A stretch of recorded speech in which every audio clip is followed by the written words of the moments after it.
So today we're going to talk about covalent bonds. Yesterday we did ionic bonds, and today we're going to do covalent bonds. And the major difference between the two is that with covalent bonds, you are sharing electrons between your elements, where with ionic bonds, you are giving away and taking electrons. Okay, covalent bonds only happen between two nonmetals. So you do not have a metal and a nonmetal, only two nonmetals. And you can have either single, double, or triple bonds when you do covalent bonds. Whereas with the ionic bond, you don't have this. Okay, so I'm going to show you what I'm talking about with sharing of electrons.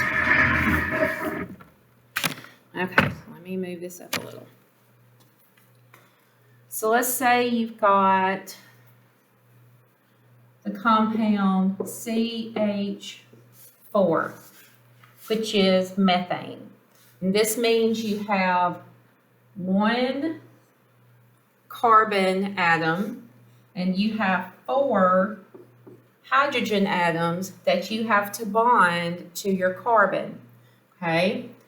So you can start with your carbon in the middle. Because carbon is in group 14, it has 4 valence electrons.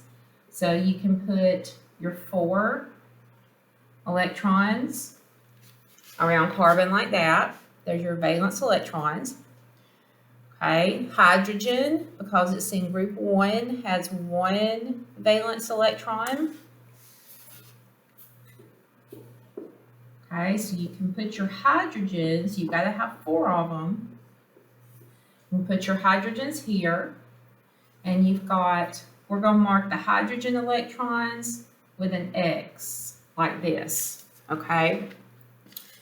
Now, the way that you know you've done it right is if all of your elements have 8 electrons around them, okay? Except for hydrogen. Hydrogen only needs 2 electrons in order for it to have a full shell because it's in group 1 and period 1. So everything else needs 8 except for hydrogen, it only needs 2. Okay, so right here you've got 2 for each hydrogen, and you've got 8 total for your carbon. That's how you know you've done it right. Okay, I'm going to show you another example. We're going to do carbon dioxide. Okay, usually these covalent bonds are going to involve carbon or hydrogen or oxygen in some way because those are your main nonmetals that you're going to be using.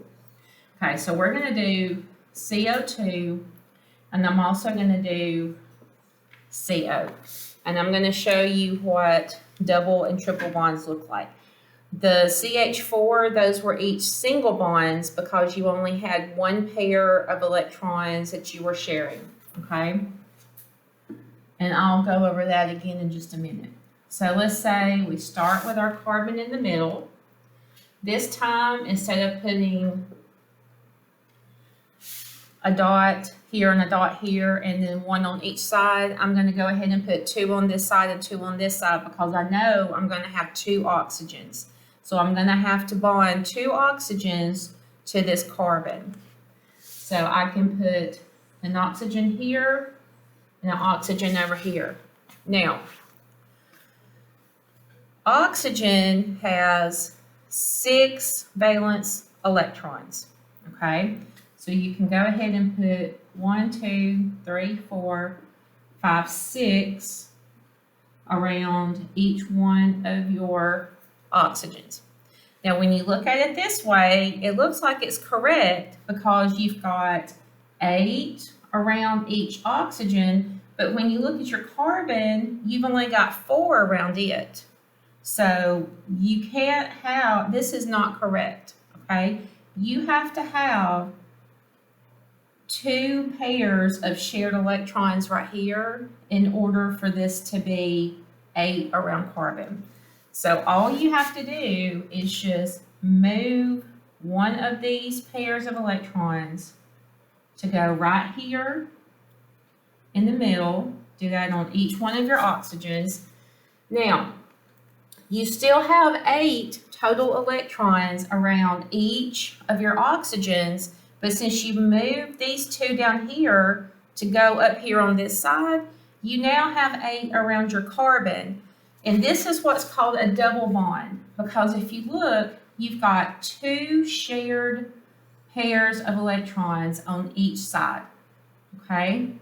This is a double bond. And if you were to actually draw out this compound, it would look like this.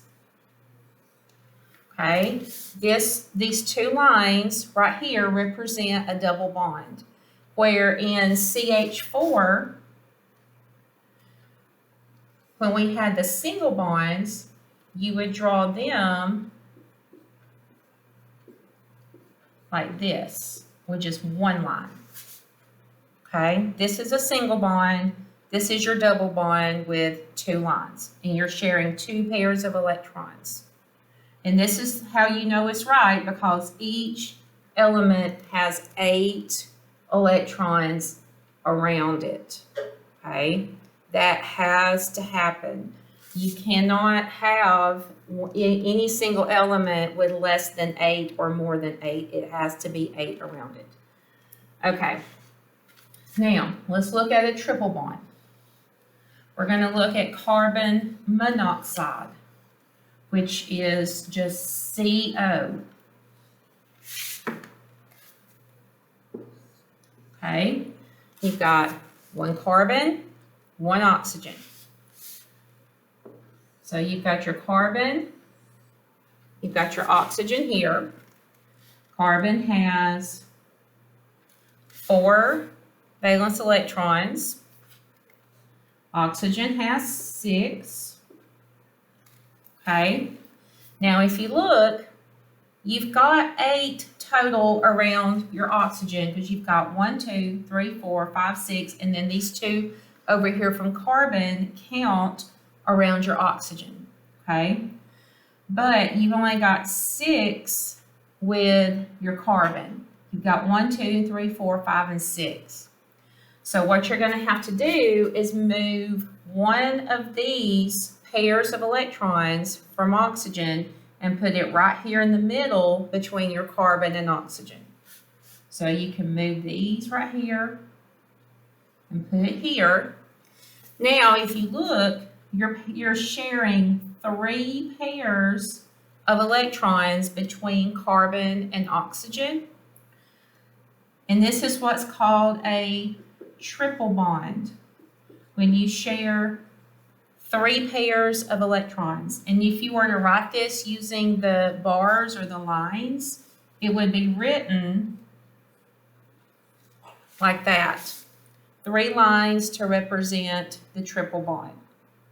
Okay, so for today's assignment, you are going to be doing, number 3 on the sheet from yesterday, A, B, and C, okay?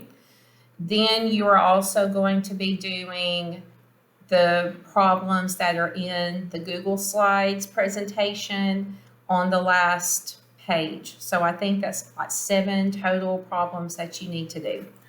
I'm going to go ahead and I'll give you an example of your very first problem. I think is fluorine and fluorine together, which fluorine and fluorine is written as F2. Okay, so you've got 2 fluorine atoms.